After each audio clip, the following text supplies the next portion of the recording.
Well, I received Doom to review about a few months ago, and I wrote a review in the New Criterion and got engulfed in this argument, which Niall Ferguson, the great historian from Hoover and Oxford and real academic pantheon, I think he now lives in Montana, right? You want me to come up, Joel? Yeah, come on. Yeah, absolutely. Yeah. And pleasure to be with you. And we disagree, but it's a great book, and it's just full of fascinating historical details, and it's so deeply written and with such detail and authority that you can make the case against his vision that somehow globalization is leading us to doom. But he may be ready to refine this view today, but we'll see. Niall Ferguson. Thank you, George. Thank you. George Gilden. Well, it's always a delight to confront your critical reviewers. I don't get enough opportunities to do this, actually. It should become a regular thing. Review Neil's book and then confront him on stage. Has a kind of gladiatorial quality to it. I'm going to talk about the book and update it a bit. Books aren't like newspapers. They take a while to get produced. So this book was finished and at the printers more than a year ago. So in the presentation, I'll get a chance to do a bit of updating. And then George and I will have a very friendly discussion. If you didn't read his review, I can tell you that it compares quite favorably with some of my more vituperative hater critics, because it agrees with some parts of the book, but disagrees with others.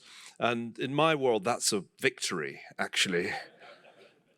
So I'm going to talk about the politics of catastrophe and try to set the pandemic that we are emerging from in historical perspective. That's really the point of the book.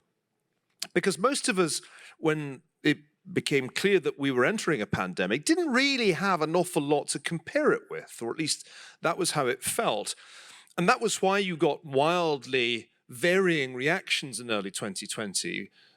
Some people talked as if the Black Death was coming, or at least the 1918-19 influenza, and others talked as if it was just seasonal flu and we were all exaggerating. So let's try and put this thing in some kind of perspective. It's not even clear how many people have died prematurely of COVID. You can go and see a number above 5 million on the Johns Hopkins website, but actually IHME thinks, and I guess that's a local outfit round here, that you're looking at more like 12 million premature deaths, deaths attributable to COVID, they say. And The Economist magazine says that the death toll could be as high as 19.8 million. So there's not even a consensus about how many people have died prematurely because of COVID. The US death toll is somewhere in the region of 750,000 at its peak, according to the Johns Hopkins and other sources. Something like 3,500 Americans were dying a day. There's still a significant number of people whose deaths are being attributed to COVID now. But it seems clear that the worst of the pandemic is behind us now, unless some new variant comes along that is vaccine evading. And if you talk to the epidemiologists and the people who make vaccines, the probability of that, what I call the Omega variant, is relatively low. Like all respiratory pandemics, this one came in waves, and that was predictable if you were an historian. And also, it varied enormously in timing and scale from place to place.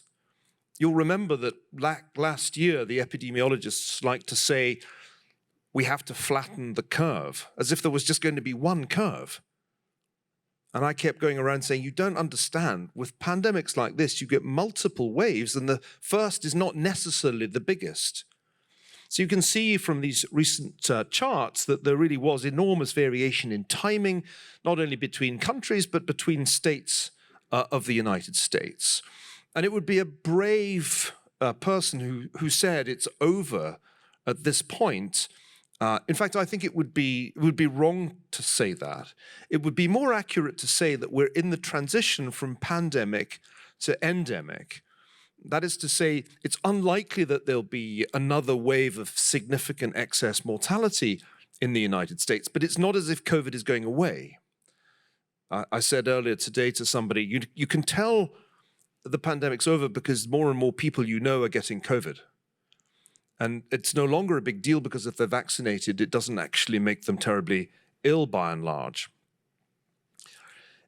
Excess mortality is the meaningful measure that we should focus on, because that captures all the deviation from, let's say, a 5-year or 10-year average that is going on in a pandemic. And that means that people who died for reasons that were not directly attributable to the SARS-CoV-2 virus, but whose deaths were hastened by the conditions of the pandemic, people who couldn't get to hospital to see the doctor about the heart condition or couldn't get their cancer treated early enough. These excess deaths are also captured in the excess mortality data. And I think this is the best way of seeing the extent to which the pandemic is at least coming to an end, even if it's not strictly too true to say that it's over. If you just look at the countries here from the Financial Times chart, I'm not sure how clear that is, as the print is rather small, you can see that excess mortality is over in a great many of the countries and lies quite some way in the past, but in others it's not. In other words, there's still a significant gap between expected and actual mortality in, for example, Colombia. But my job as an historian is not really to get into the weeds of excess mortality statistics in the countries for which we have them. It's to try and put this in some kind of perspective. When you compare it with the great pandemics of the past, COVID is not a really big pandemic. It's nothing close to the Black Death or the plague of Justinian, which we think may have killed as many as a third of humanity. We're really talking here at this point of a death toll of 0.066% of the world's population. If you buy The Economist's highest estimate, it's 0.26%. That's a trivial number by comparison with the Black Death. It's an order of magnitude smaller than the death toll of the 1918-19 Spanish influenza. In fact, it was only this year that COVID-19 overtook the 1957-58 Asian flu in terms of its mortality relative to global population. And most people had never heard of the 1957-58 influenza pandemic because it was largely forgotten, even by the people who lived through it, and doesn't figure as a major event in our historical memory. We think of Sputnik, we don't think of the Asian flu, even although it really was a pretty significant pandemic. The thing that this current pandemic is closest to is something that happened in 1889-90, which might possibly have been a coronavirus pandemic, though contemporaries called it the Russian flu. I'm almost certain none of you had ever heard of that pandemic until I told you about it now, because it's not a major historical event. It's not the kind of thing that makes it into the history books. So that helps us sense that this was not a really big pandemic by historical standards. It was up there with the 1889-90 Russian flu. Another way of sizing this is just to look at a country that has lots of long-run data that are quite reliable, the country I come from, Britain. And you can do some nice numbers that go all the way back to the mid-19th century for mortality rates, age-adjusted mortality rates, and just relate them to a 10-year average to get a sense of the outlying years. And if you do that, 2020 looks a little like a few other years in British history, 1918, 1940, and 1951. Now, you kind of know what happened in 1918 because I already told you it was the end of World War I plus the Spanish flu. I don't really need to tell you what happened in 1940. We had a little disagreement with the Germans, which was rather costly in terms of life. But what happened in 1951? I mean, 1951, in terms of excess mortality, was as bad a year in Britain as 2020. And I could ask the same question of an English audience and nobody would know. At the time, the Daily Mail, that always reliable source, described 1951 as the worst winter for illness, the worst in history. Doctors emphasize that this is the worst winter for illness ever known. Just the Daily Mail to go with the hyperbole. Of course, that can't be right, because clearly the worst winters in English history must have been during the Black Death of the 1340s.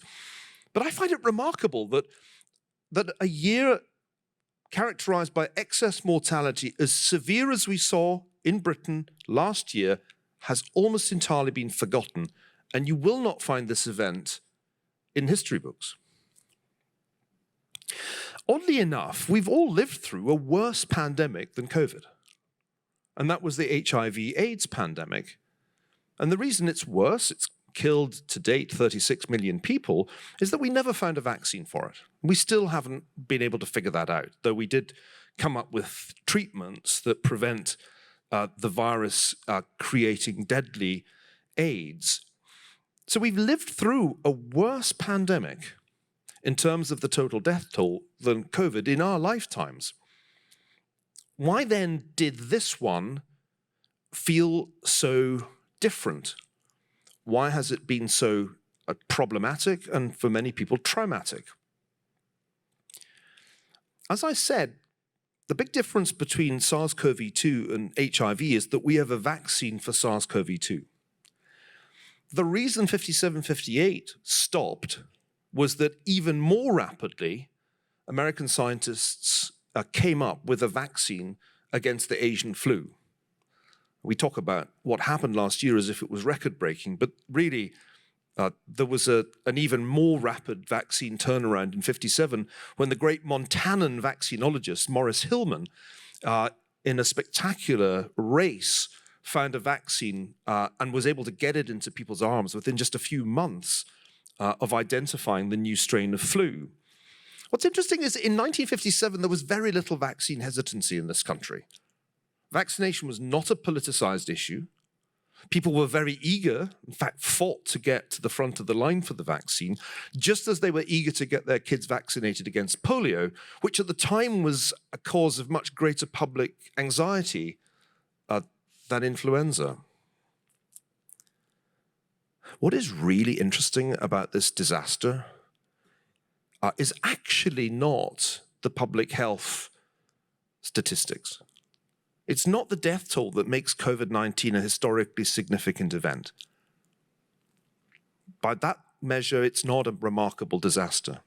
What makes it a remarkable disaster is the economic and the social and the political fallout. Let me start with the economics. I'll keep this brief because I want to get into my argument with the rogue reviewer. So I'm going to rattle through this so that we can settle this, George, man to man. What is really significant about what happened last year is economic, firstly. In relation to public health, not one of history's big disasters. In relation to public finance, a disaster comparable in magnitude to World War II. That is the fascinating thing that most commentators miss about what happened. When David Cutler and Larry Summers tried to ballpark last year what the total cost would be to the US economy, they arrived at an estimate of 90% of GDP. That is a huge hit, far, far larger than the contraction in economic activity that the BEA measured, which was something like 3.5%. If all you knew about the United States of America was the debt to GDP ratio and the size of the Fed balance sheet, if that was all you knew, you would assume that World War III had broken out, perhaps in 2008 or 2009, and was still raging with no end in sight. Because only in World War II has the US federal debt in public hands relative to gross domestic product rocketed as steeply as it did in the years after the global financial crisis, and particularly in the year 2020 and the year 2021. The black line in this chart here is the realized debt to GDP series. The colored lines are the attempts at various junctures of the Congressional Budget Office to guess where it will go. And you will notice that these estimates, these projections, have not been terribly accurate over time. Currently, and let's hope they're wrong again, they project rather alarmingly that it will double again between now and 2050 and take us up above 200% of GDP. But all you need to know for now is that the impact of COVID-19 has had a comparable effect on public finance in the United States as World War II, and taken the debt to GDP ratio to roughly where it was in 1945-46. I could make the same kind of argument about the Fed balance sheet. It's essentially a similar story, where only in time of World War did we see such huge expansions of central bank balance sheets as we've seen in our time, first in the financial crisis and then in the pandemic. Why? How do we explain this? Remember what I'm telling you. The public health impact is not on a world historical scale. It's not a pandemic as big as 1918-19, nowhere close. But the economic impact looks like a world war. So what happened was that we had an option that didn't exist in 1957 or in 1918. And that option was to lock everybody up in their homes, to place large parts of the population under house arrest in the name of preventing the spread of the virus. The reason this did not happen in 1957, although it was a comparably contagious virus, and unlike SARS-CoV-2, the Asian flu killed kids. And it killed kids at a very significant rate. The excess mortality amongst teenagers in 57 was really quite marked, unlike in our pandemic. But there was no option in 1957 to lock everybody up until a vaccine was ready, because hardly anybody in 1957 could work from home. The option wasn't even considered by the Eisenhower administration. They understood that they could not stop the spread of the virus.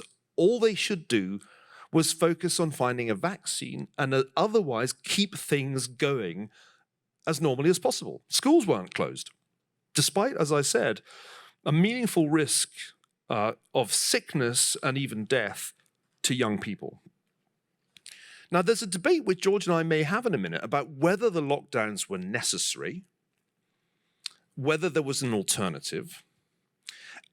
And I think this is a complex debate because it's not as simple as it was often made to seem in the media, as if we had a choice between locking everybody up or letting it rip and getting to herd immunity naturally.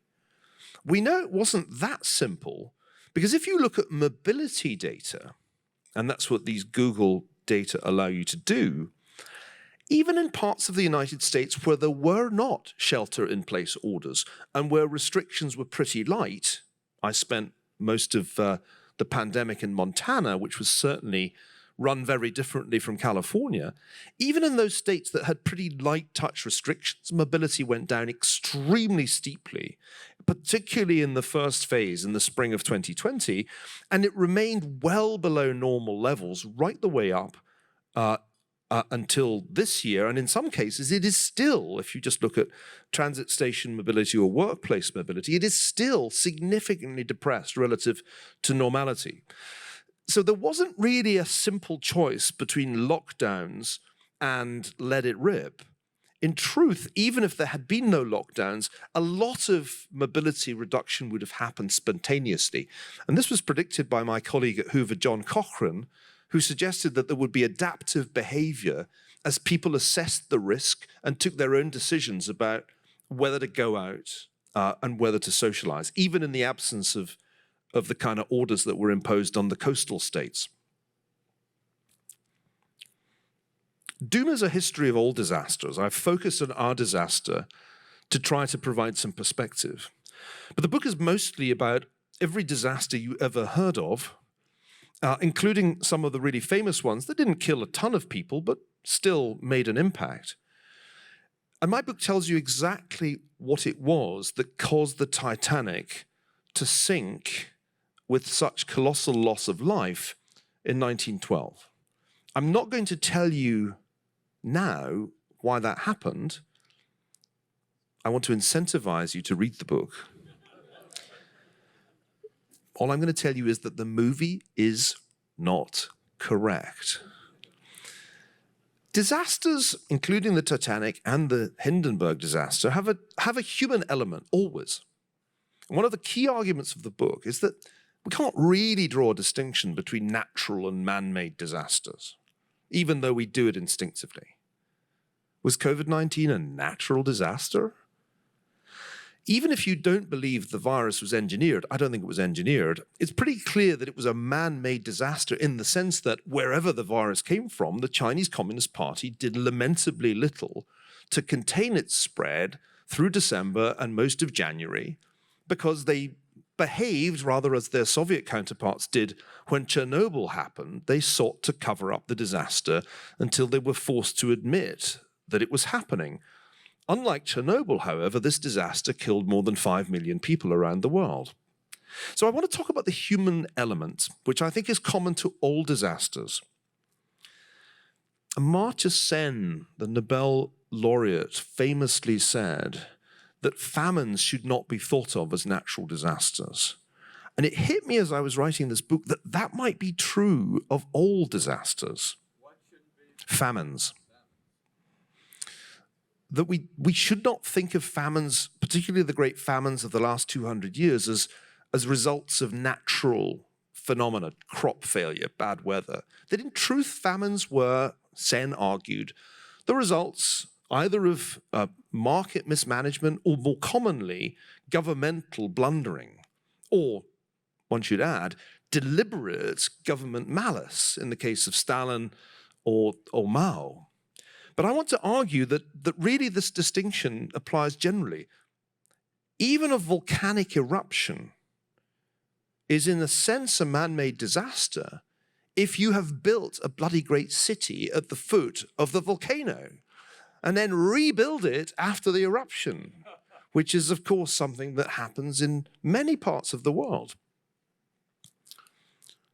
A critical and controversial part of the book was the argument that it was much too easy last year to lay the blame for the political mistakes that led to excess mortality on a few populist leaders. And I won't waste time by naming them. I argue in the book that it's a common failure of analysis to lay the blame on the person at the top. When the Space Shuttle Challenger blew up shortly after launch, an event that many of you will remember, seeing it on television was one of those searing moments, there was an initial attempt by the Washington Post and the usual suspects to blame it on Ronald Reagan, because that's what the press does. They tried to argue that the shuttle launch had been rushed so that Reagan could mention it in a speech. But a great scientist, Richard Feynman, showed that that wasn't remotely true. That in reality, the engineers at NASA had always known that there was a 1 in 100 chance that the thing would blow up because of leaks from the fuel tanks. They also knew that it was more likely to blow up on a cold day than on a hot day because the legendary O-rings would shrink in cold weather and make the fuel leak more likely. Why was that 1 in 100 probability not more widely known? Because the NASA bureaucrats concealed from the people funding the program that that was what the engineers thought.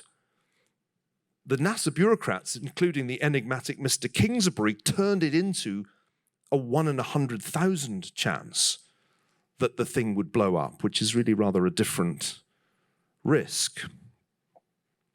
I want to argue, as I did in the book, that we had our own Mr. Kingsbury. that the real cause of the excess mortality in the United States last year was a terrible failure by the public health bureaucracy, who had a pandemic preparedness plan, 36 pages long, I've read it, that looked good on paper. The US was rated as the #1 country in the world for pandemic preparedness in 2019. But the people who were responsible for the plan, including Robert Cadleck, the Assistant Secretary for Preparedness, who had this one job, knew that the plan was worthless. If we don't build this, he said, shortly after the publication of the plan, meaning a real insurance policy against a pandemic, we're going to be SOL should we ever be confronted with it. We're whistling in the dark a little bit. Well, I didn't know what SOL stood for. Being a simple Scotsman, I had to look it up. So the guy whose one job this was, Assistant Secretary for Preparedness, knew we'd be SOL if there was a pandemic. That's the Mr. Kingsbury factor that we're gradually coming to realize pervaded the public health bureaucracy. What was the right way to deal with COVID? That's not difficult. It's what they did in South Korea and Taiwan. You ramped up testing as fast as you could. If necessary, you used contact tracing to identify infected people. And if they were infected or you thought they were, you quarantined them. That's why only 12 people died of COVID in Taiwan in 2020, despite the fact that Taiwan is right next to the epicenter, mainland China. We completely failed to do any of that. Completely failed. In fact, the Centers for Disease Control successfully prevented any other agencies, public or private, from producing tests and then produced a test kit of their own that didn't work. Scott Gottlieb has much more on this in his book. Let me draw this to a conclusion so that we can get on with the discussion. I said that the historical significance of a disaster lay beyond, often beyond the death toll. Some disasters have really small death tolls, but kind of everybody remembers them. 7 people died when the Challenger blew up, but everyone kind of remembers it. Whereas nobody remembers 1957-58. The other thing that's significant beyond the economics is the politics. Often in times of plague or other kinds of disaster, you get great waves of protest, sometimes of a religious character, sometimes of a secular political character, and 2020 was no exception. The great protest wave unleashed by the killing of George Floyd was a truly extraordinary event in American history. But to my eyes, as an historian, it recalled the great flagellant orders of the 1340s. This was a great act of expiation. Let me leave, because George is eager to get on the stage, leave you with one final observation. Although we had a tremendous wave of protest, which has had a hangover of increased homicide in many American cities that persists to this day, in truth, as often is the case, in the wake of a disaster or even during it, most people crave normalcy, not revolution.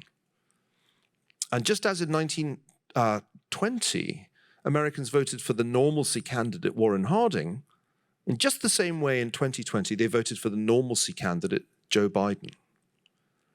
The big question which we're now going to discuss, George, is whether Americans are going to get normalcy. Indeed, are they getting normalcy now?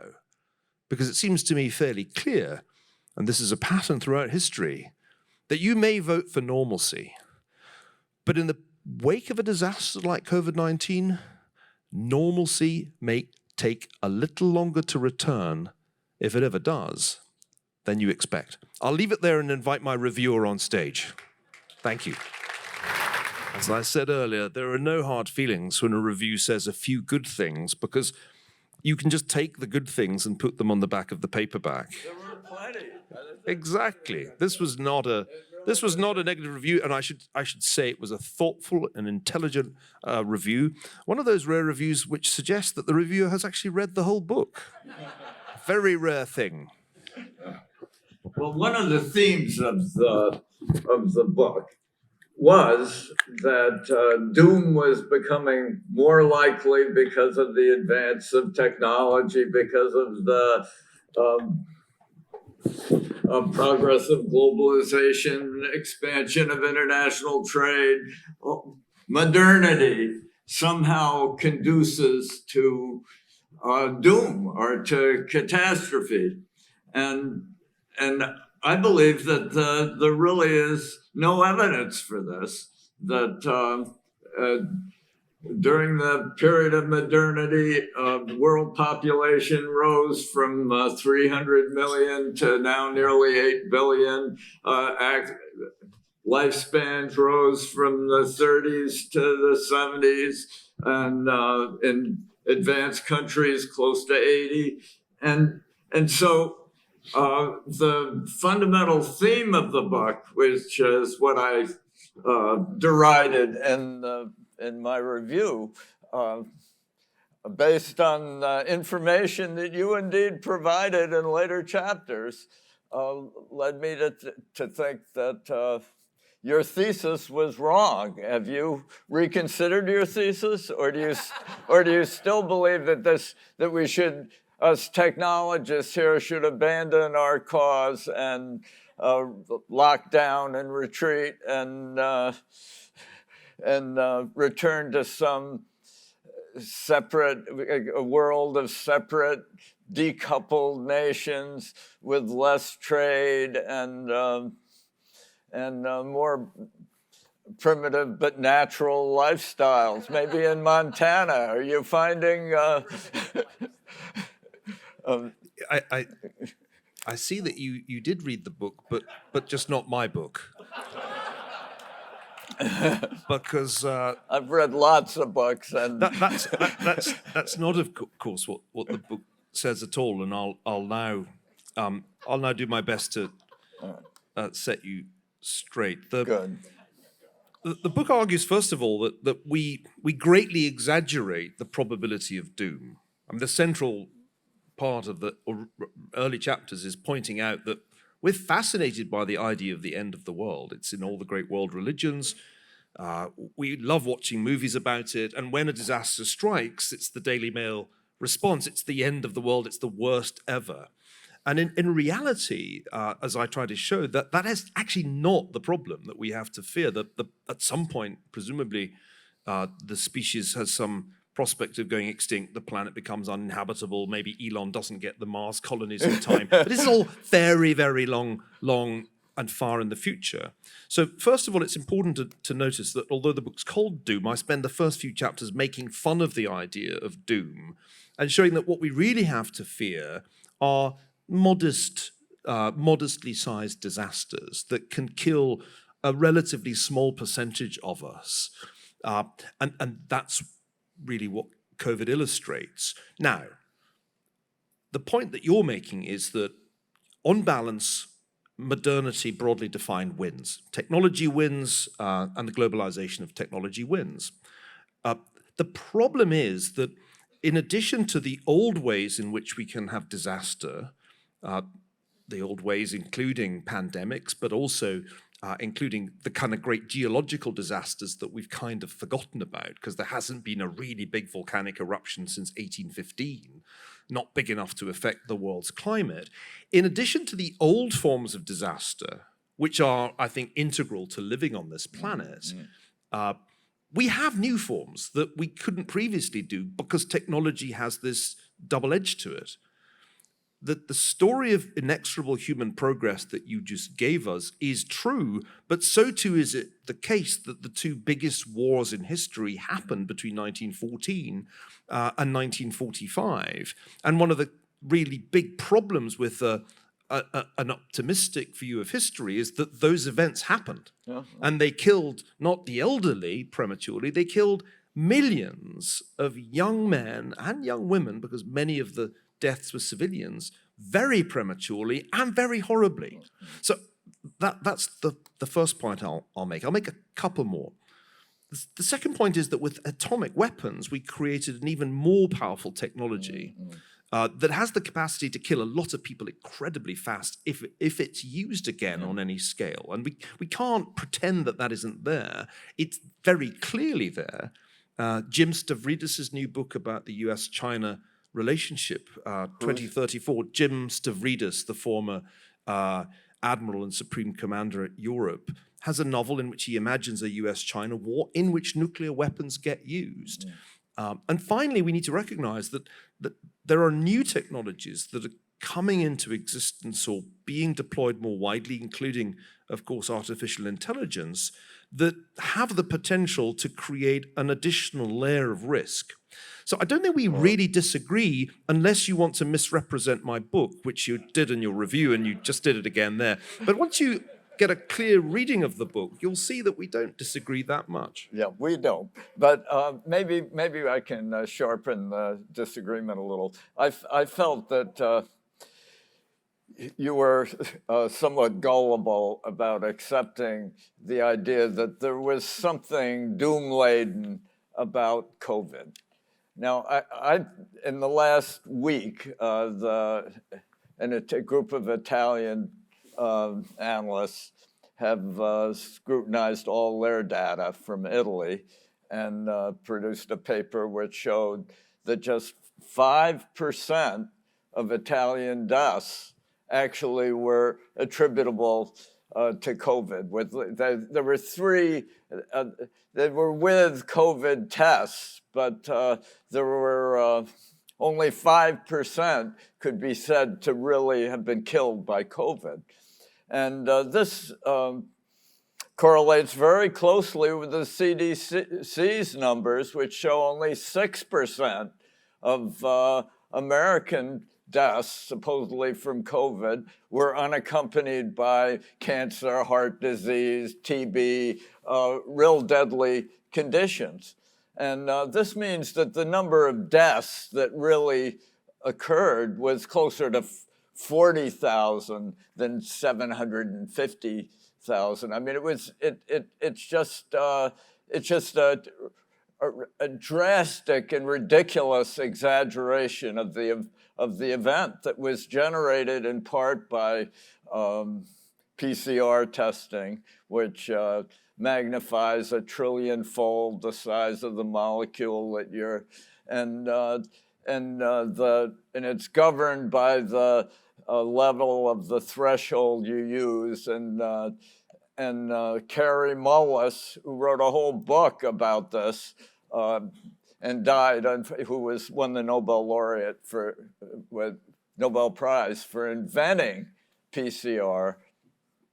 Actually, he died in August, just before COVID, but his book, Dancing Nude in the Minefield, or whatever it was called, showed a previous fight he had with Fauci over the AIDS numbers that you cite there. I mean, Kary Mullis thinks that there was no African AIDS crisis, that essentially that this was a function of PCR testing that could identify any particular malady in the biome, and that so I believe that that COVID really was a scandal, and that the crucial,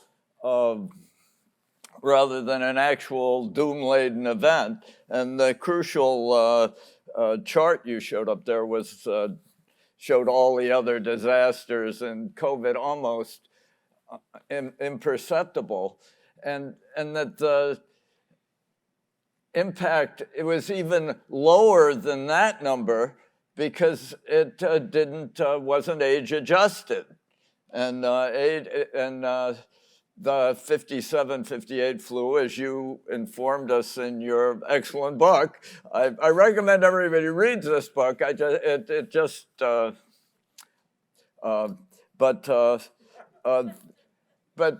I cut you off, John? Yes, you can cut me off. So I think the problem with those people who wanted very badly last year to play down COVID, and you were one of them, I was. is that the excess mortality statistics just won't have it. And you don't need to know anything else. You've got to explain to me why mortality was about 19% above normal over a year plus, nearly 2 years in the United States.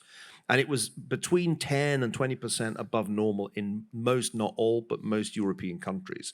And why in countries like Peru or Ecuador, it was vastly above normal. I mean, how else is one to explain this but by the advent of a novel pathogen, highly deadly to elderly people with pre-existing conditions? Now, I show in the book, allow me to finish, George. It's an important point because I don't think we gain anything by downplaying this. Downplaying it, I think, actually ended up elevating the death toll in the United States by persuading people very, very misleadingly that they were more at risk from a vaccine than from the virus. And we probably lost around 100 to 200,000 Americans since vaccines became abundantly available to a fundamental underestimate of the virus by people who were over the age of, let's say, 50 and not in particularly great health, which, let's face it, is a big proportion of the American population because obesity is a very serious problem in this country. So I think it's a mistake to say, as I think you were trying to say in the review and are saying now, oh, this is all overstated. No, this was a pandemic as bad as 57, 58, not as bad as 1918, 19, but it was a real pandemic. And it's still killing people, particularly in those parts of the world that have nowhere near vaccinated their population. And in those parts of the world, it'll probably kill, I'm guessing, at least another few 100,000 people before we can really say we've got to the endemic phase. So I don't think there's anything to be gained by saying it's a nothing burger, because it just doesn't seem plausible to me that we would have had this level of excess mortality without SARS-CoV-2 and the disease that it causes. Well, Sunetra Gupta, who has signed the Great Barrington Declaration, which I'm part of. I know her, and I know Jay Bhattacharya, who was just with us at Hoover doing Goodfellas the other day. And I don't disagree with the argument that there were far better ways of dealing with this than blanket lockdowns. And that when we do the cost-benefit analysis, I'm pretty sure we'll find that the benefits were pretty close to the same as the costs. I almost feel as if the lockdowns will turn out to have been a wash when we properly account for the costs as well as the benefits. How do you make the argument that the lockdowns did any good whatsoever? There's no correlation, but I think stringency. Did you see that stringency chart? The stringency correlations aren't there. Which is economists. This is an argument which is about to be terminated. I can tell that time's winging. We could have the audience. We got lots of people who know more than I do about this. But the counterfactual of no lockdowns after the virus had spread pretty much throughout Britain, Europe, the US, is clearly going to give you a significantly higher death toll. The question is whether there was a smarter way of avoiding that than blanket lockdowns. And there I agree with the Great Barrington folks, that we could have had a much, much smarter, more targeted set of restrictions. But in truth, we missed the opportunity. The real counterfactual is why the hell were we not doing what they were doing in Taiwan and South Korea and actually testing people within weeks of the identification of the virus? That is where the real failure lay, in my view.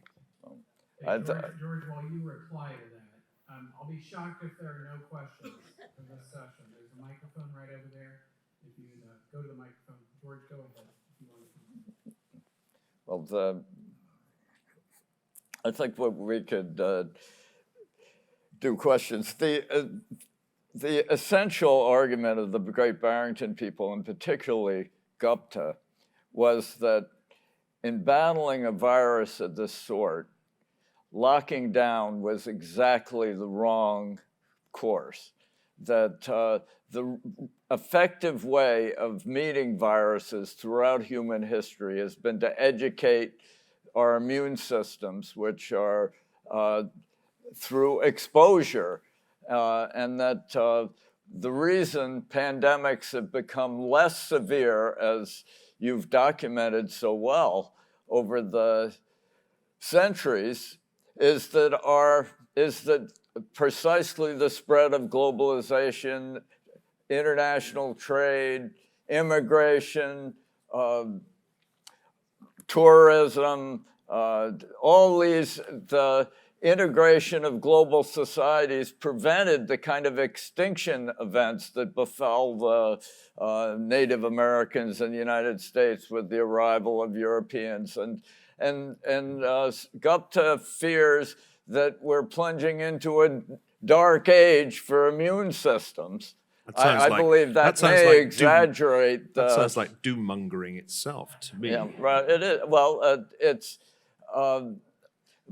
but the whole idea that we can hide out from a virus, that wearing a mask makes any difference, that somehow this affliction, which has accompanied all human history, can somehow be met by these feckless little social distancing and posturing and lawyers. So, I mean, I think this has really been an amazing epidemic of imbecile ideas. And I think we should each go to your corners. Neil, go ahead, and then we'll take a question. Well, obviously, the people in the position to applaud like that are not the people who ended up in intensive care, manifestly. And I think one has to avoid a frivolous discussion of these issues. There are countries that essentially hadn't the capability to do anything like a lockdown. Mexico, for example, basically didn't. And you have higher excess mortality in those Latin American countries, which aren't, in terms of public health, so very different from much of the United States. So the counterfactual that we would somehow have had lower mortality without lockdowns isn't plausible to me. But there are multiple things that we did that were imbecilic, and here we don't actually disagree. And I mean, I see people still pedaling around the Stanford campus on their bicycles with masks on their bicycles. They're more likely to have masks on than helmets. But that is the kind of... My favorite example of Californian madness was that in this outdoor swimming pool at Stanford, there was a buffer lane for many, many months last year to prevent the virus swimming, which it obviously does laterally, from the kids' part of the pool to the adult lap swimmers. And any number of mad regulations proliferated because this was a terrific opportunity for the bureaucracy to invent new regulations, and they seized on it with alacrity, which was precisely why I went to Montana, because I had a sense that, at least in Montana, there would be a sane kind of approach, which there was. So I don't want us to end up with caricature positions here. We could clearly have handled this far, far better than we did. My point is simply that if you imagine a counterfactual without any restrictions on movement, when you've got a low dispersion factor, I mean, this thing is basically spread by super spreaders. 20% of the people do 80% of the spreading. If you have indoor events with poor ventilation and infected people, a lot of people will get the disease, and the older, frailer people will very likely get very sick. So there were ways we could have attacked this problem with far more precision than we did. And that's where I agree with Gupta and Bhattacharya and the great Barrington folks. Let's not pretend we're miles apart on this. I don't think there can be any serious dispute that the United States public health bureaucracy bungled this and proved itself to be anything but the best prepared public health bureaucracy in the world for a pandemic. My concern is that there'll be not only future pandemics, but different forms of disaster. And here the real point of doom is this. If that's a problem in public health, let's ask ourselves what other parts of our government have preparedness plans that will turn out to disintegrate on contact with a disaster. How will we do, let us address a technology audience if there really is a large-scale cyber attack designed to cripple the critical infrastructure of the United States. I bet you there's a 36-page cyber attack plan somewhere in the bowels of the Pentagon, but I'm not aware of anybody actually having tried to see if it would work in any simulated exercise. I don't know of any organization, certainly none that I'm involved with, that has had a drill for a cyber attack. So I think it's not that there'll be some other pandemic next year. History doesn't like to repeat itself. There'll be a different kind of disaster, and it will expose once again Climate change, right? Well, that's the favorite disaster of the bureaucracy, because it's the slowest moving thing. So they really like climate change because it's the slowest moving of the grey rhinos, and it justifies Gosplan-like interventions in economic life. Look at what the Europeans are doing and what many people in this country would like to do. But in reality, as COVID taught us, the real disasters move way faster than we could imagine rising temperatures moving. And we'll be caught blindsided by some other disaster because we have a fake bureaucratic culture of preparedness. And it's that fake preparedness that I think you and I would agree is at the heart of the problem in the country today. Yeah, we should give some... We have time for about 2 or 3 short questions. So go ahead. Well, my name's Dave Barber. First of all, thank you for giving us copies of your book. I certainly look forward to reading it, but I don't know what's in it yet. But we're giving it to you. The cosm. Well, thank you very much. So, but I will also have to admit that George just stole my thunder. I was going to ask perhaps for some comment on climate change and looking at climate change from the perspective of those harbingers of doom that would say that it is taking on catastrophic proportions. And if you have anything more to say, I mean, if you've already addressed it, that's fine. Thank you. Well, it's worth, I think, paying tribute to some of the people, Michael Schellenberg and Bjorn Lomborg, who have written recently in insane ways on this subject. And Lomborg, I think, is right to point out that given that this is Bjorn, how do you pronounce that? Bjorn Lomborg Yeah. is how you pronounce his name. And in his courageous work, which has made him incredibly unpopular with the Al Gores and Greta Thunbergs, he has argued that you've got to be very careful not to take action that will be so economically debilitating that you'll inflict greater costs on yourself than climate change itself will. We clearly are going to have to adjust. I think it would be futile to deny that there are going to be consequences to rising average temperatures, whatever you think is driving those. But Lomborg's point is that much of what is proposed Good by or Europeans... bad consequences? Well, they'll be good. It depends where you live. I mean, it'd be great if you're Canadian, and it's really going to suck if you're in large parts of Africa.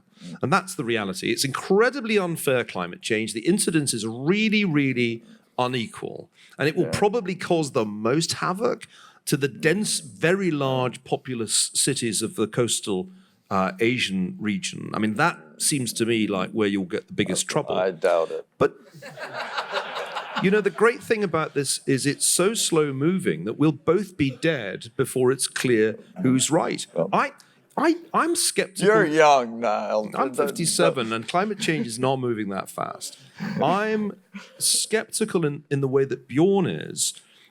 I see what the Europeans are trying to do, and it's not feasible. They are trying to shift to relying on so-called renewables, that is to say predominantly on solar and wind power, to generate electricity. And it isn't going to work. And you can already see that it isn't going to work by the wild price swings that are happening. So I think what will happen is that this planned economy approach to a problem which may possibly be serious, we don't know, it may. This planned economy approach will be ultimately more disruptive in the short run than climate change itself, and will probably precipitate a real political backlash against these measures.